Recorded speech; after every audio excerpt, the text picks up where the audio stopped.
Hi everyone, I'm continuing my vague theme of exploring the medium of video, and I'm trying to get better about sort of like talking about things I find interesting, and I thought I might also return to one of my sort of early themes of YouTube from when I was first experimenting of reading books aloud. So here is the book that I will be working with today, Intelligent Virtue by Julia Annis.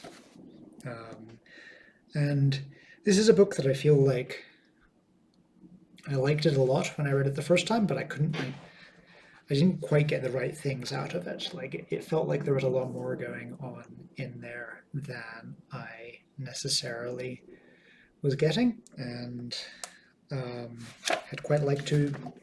It's not that I didn't understand it. There's a thing I have with a lot of philosophy books where I read them and I'm just like, your text is impossibly dense and you're using like 30% random Greek words that I've never heard of before. That isn't this. It's a perfectly clearly written book that I quite liked. I just was just like,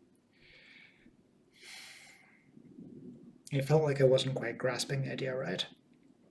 So I thought I would just start reading some of it and talking about it and see what I think. So this, just trying to figure out camera angles.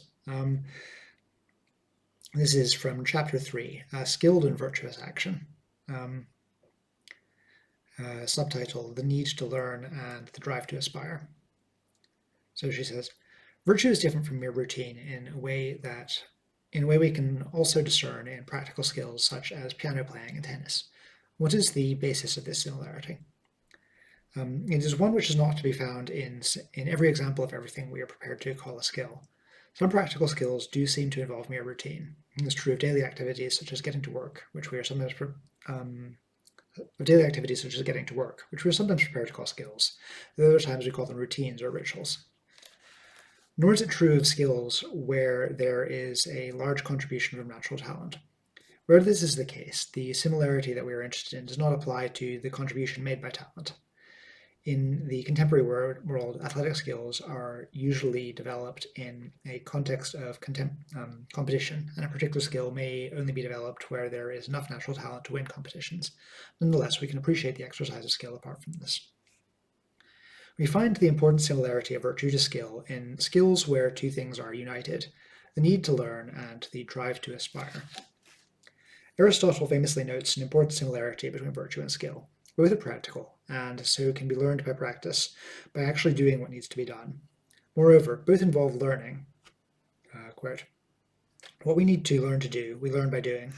For example, we become builders by building, and lyre players by playing the lyre.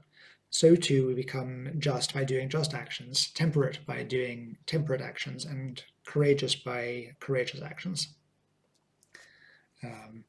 The chapter goes on. I'm not going to read the entire chapter, but that was from the I don't know how to pronounce this word, Nicomachean Ethics by Aristotle. And like a lot of this this book is about this analogy between virtue and skill, which is that like the virtues are things that you can be good at. And this seems essentially right to me.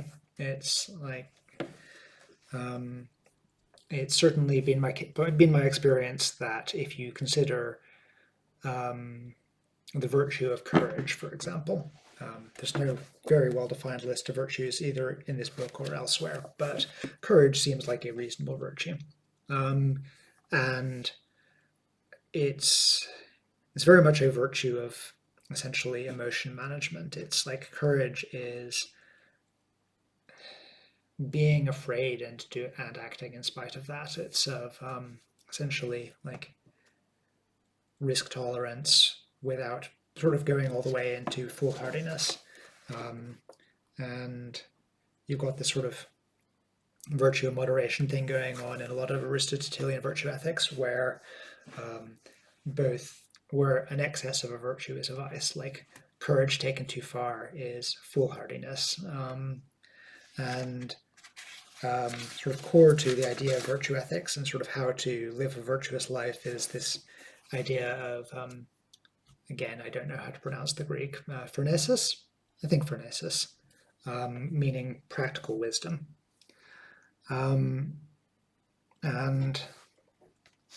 yes, so I think, and essentially this is the like ethics, have you tried just being good at it approach of where like in order to be compassionate, you might need to be a good listener and you need the skill of good listening. In order to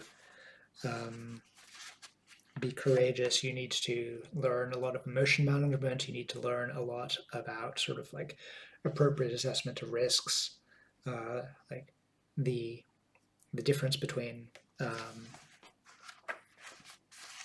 courage and foolhardiness is very much one of this practical wisdom.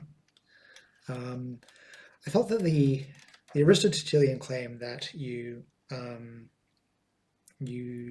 learn by doing is interesting because I think it's only partly true. One of the things that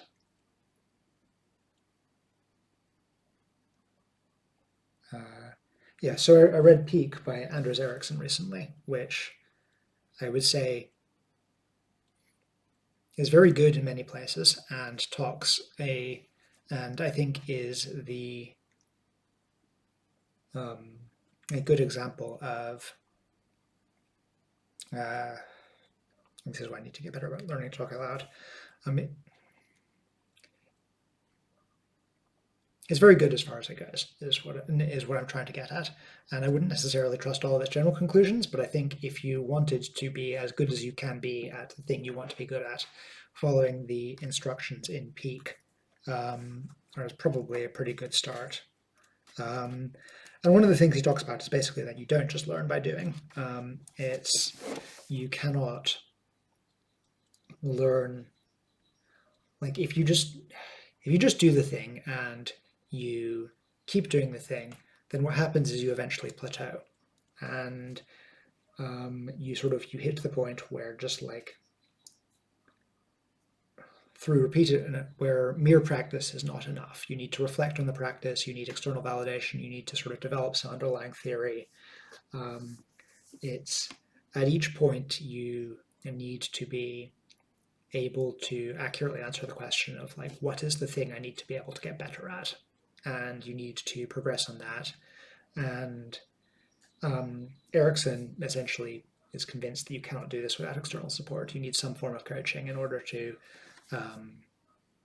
be able to, in order to like provide some external validation. And I'm not 100% sold, but I'm about 90% sold. I think there are many things that is much harder to do without this kind of external support. So like one of the things that I'm interested in at the moment is how do we get good at providing that external support to people in an ethical context? And I say this both as someone who would like to help other people be more ethical, and also like would like help myself to be more ethical. I think on balance I'm pretty good, but I wouldn't by any stretch claim to be a paragon of virtue. I have definitely failed by my own ethical standards in the past, and will continue to do so in the future. And I don't necessarily think this is a thing I should be racked with guilt over, which, I mean, I'm not racked with guilt over it, and I also think that that's the correct response, but but one of the reasons why I'm not racked with guilt over it is because I do adopt this approach of essentially like, how do you become better at it? How do you feel an appropriate amount of guilt and use that to sort of drive you towards ethically better directions? One of the things that I may be looking into at some point in the near future is essentially like the interaction between virtue ethics and therapy. There is a sort of a branch called positive psychology that honestly I know very little about, but I would like to know more about.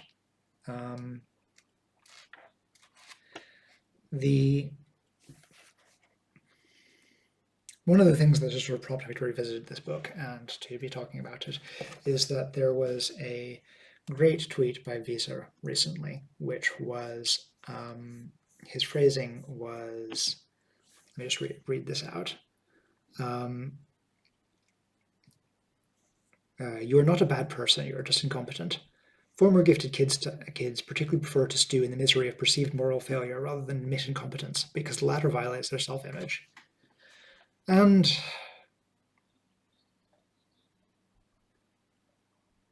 I think, so one thing he did as a follow, a thing that we sort of discussed in the follow-up to this tweet is that personally, I would much rather be a bad person than be incompetent. It's sorry for the possibly slightly awkward cut there. Apparently one of the things I'm incompetent at is video, and I cancelled the recording, so I had to paste two together. Anyway, yes, so a thing that we discussed in the follow-up to this tweet is that personally, in many regards, I would much rather be a bad person than be incompetent. I consider like incompetence almost more of a moral judgment than bad. I don't think this is fair. I think this is my own baggage. But this is how I feel about it. But I think like part of what's going on is that Visa and I are using the word incompetence slightly differently. I don't consider being bad at a thing being a sign of incompetence. Like if you're a competent novice, then you are. That's not a contradiction, right? It's perfectly reasonable to be a competent novice. The thing that sort of defines incompetence for me is some form of essentially like not trying to be better. It's, if you'll pardon the term, not adopting a growth mindset. I think that being bad is not a sign of incompetence as long as you're able to get better at it. It's maybe non-standard usage, I don't know. But I think like one way of looking at virtue ethics that I quite like is in some ways denying the distinction that Visa is making. It's there's no saying essentially like what's the difference between incompetence and being bad at thing and being a bad person. It's if you are incompetent at virtue, then that is being a bad person. I've definitely noticed this in some people where I don't know if you can hear the amount of geese in the background. They are not virtuous geese. They're just geese. What was I saying? Yeah, so there's a very strong link between competence and ethics in a lot of cases. I think that there are many sort of individual things where you can be bad at something and you're not morally culpable for that, but you can be morally culpable for not getting better at things.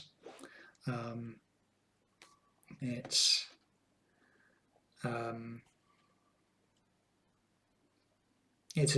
thing that I've heard come up in a whole bunch of contexts, but if like one that immediately comes to mind is that there's a lot of essentially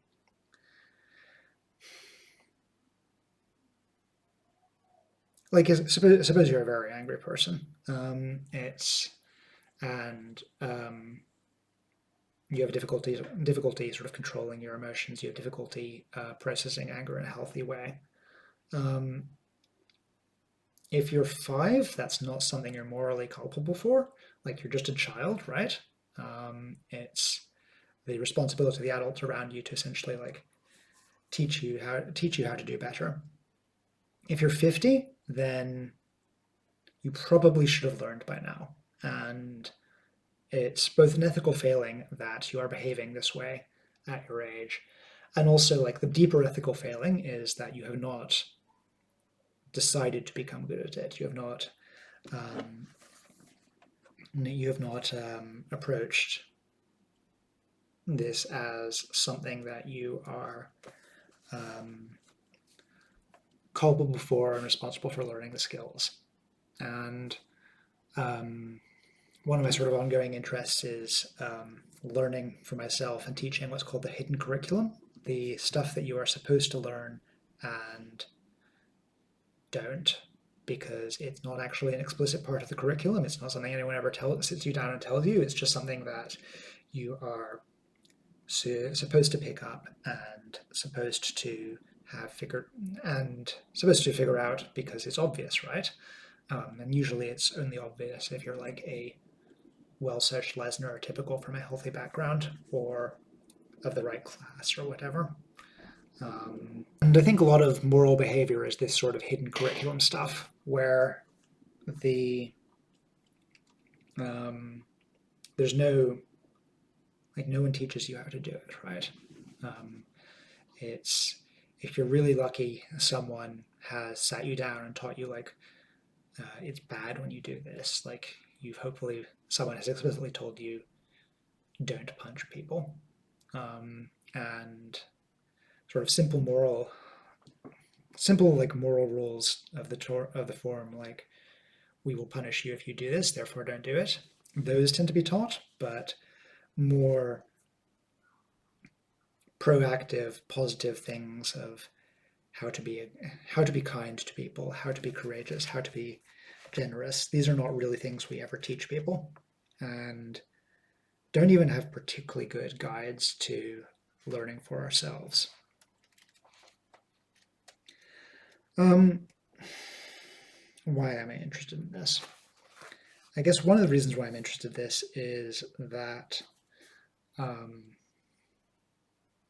I like people and I want to treat them better, and I want them to treat each other better, and I want them to treat me better, and providing environments in which people can sort of learn ethical behavior and learn and learn to be, I don't know, teaching people ethics is obviously this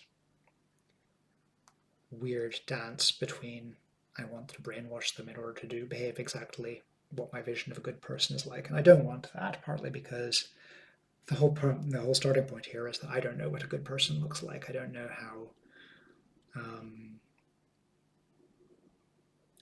I want to be a good person, let alone how I want other people to be a good person. But I think there are clearly better and worse ways to do it, and I'd like us to be doing the better ways. The other reason why I've been thinking about this is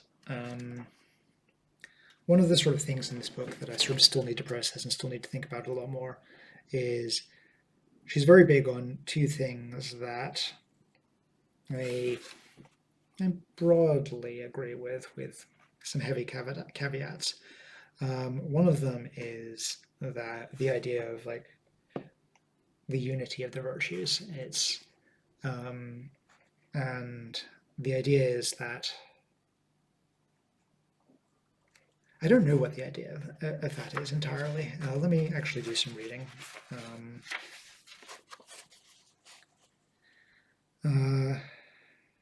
So this is from chapter 6, Virtues and the Unity of Virtue.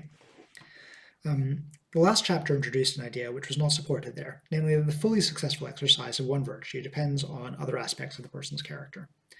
This is an important issue independently of the question what virtues there are, an issue we will return to at the end of this chapter. I mean, she does have a list of virtues. I don't remember that part. An exercise of generosity will not be experienced as coming easily if there is friction between it and other commitments on the agent's part. An attitude of superiority or a desire to have one's time or money to oneself, for example. We may think this leads to a problem. Surely a virtue can develop relatively independently of whether the person has other virtues. We all know people who are fair but stingy, kind but cowardly, and so on. Will this get in the way of the person's developing a disposition to be fair or kind, readily and directly? What is the role of virtues in the person's overall character?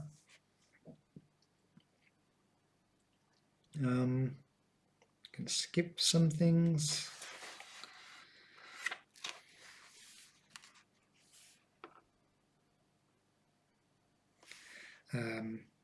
Page or two later.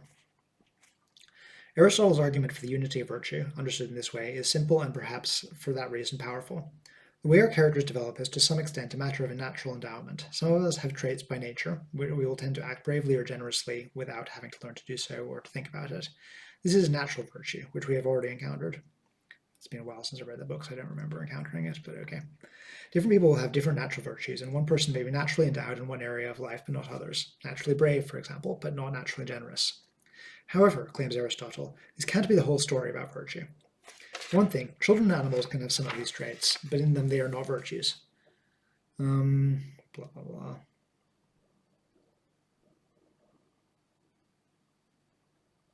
I'm very skeptical of this whole chapter. I think I need to revisit it off camera at some point, but I think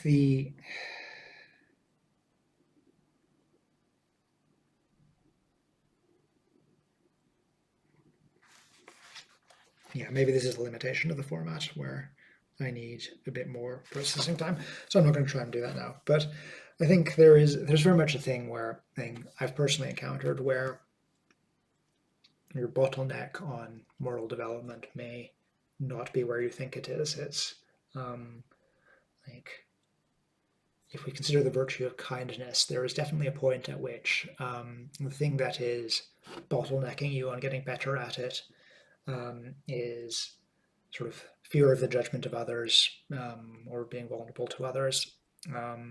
And the bottleneck there is courage to a large degree. Like you do have to do the scary thing and get better at it. I don't know if that's the sort of unity of the virtues, but is that she's talking about, and I need to revisit that. Backtracking from that huge digression, I think the reason why I find myself thinking about this, as well as sort of the general question of how we treat people, is that I've been thinking a lot about purpose recently, and essentially like what feels like a purposeful life. And the thing I have sort of like assembled as my potted version of a source of purpose for people, or like what makes activity feel purposeful, is that you are in some sense working to overcome an obstacle and deeming that obstacle to be worth overcoming. And that is, as far as I can tell, the core thing that makes an action feel like it matters and like that it's purposeful and that it's part of the good life, whatever that is.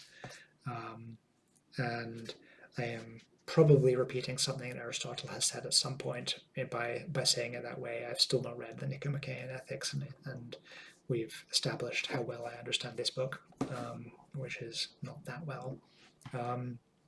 But this feels right to me, and it sort of ties into one of the other sort of things from this book that I feel like I haven't entirely got, and that again goes back to Aristotle's ideas of eudaimonia.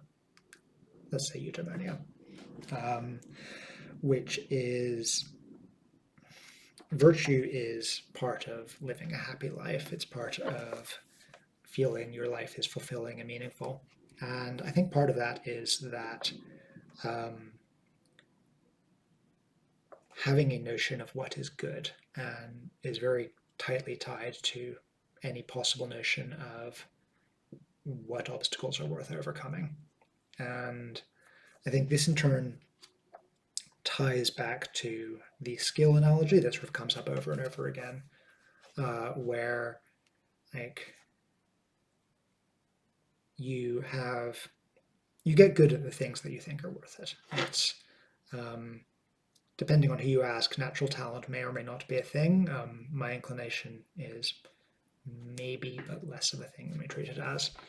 But I think a very large component of talent for people is interest. I think the things that you want to be good at and want to be good at enough to sort of devote your thought and effort towards them are the things that you naturally get better at. And I think virtue is, in some sense, one of the defining features of it is this is worthwhile. This is good with a capital G. This is what I want to spend my life on. And so I keep sort of coming back to this as like an area I need to think about and I need to understand better, and we'll possibly be exploring a bit more. That has been my highly incoherent ramble about the book Intelligent Virtue by Julia Annas. Annas, I don't know how to pronounce her name either. Pronunciation is so much harder in video than in writing.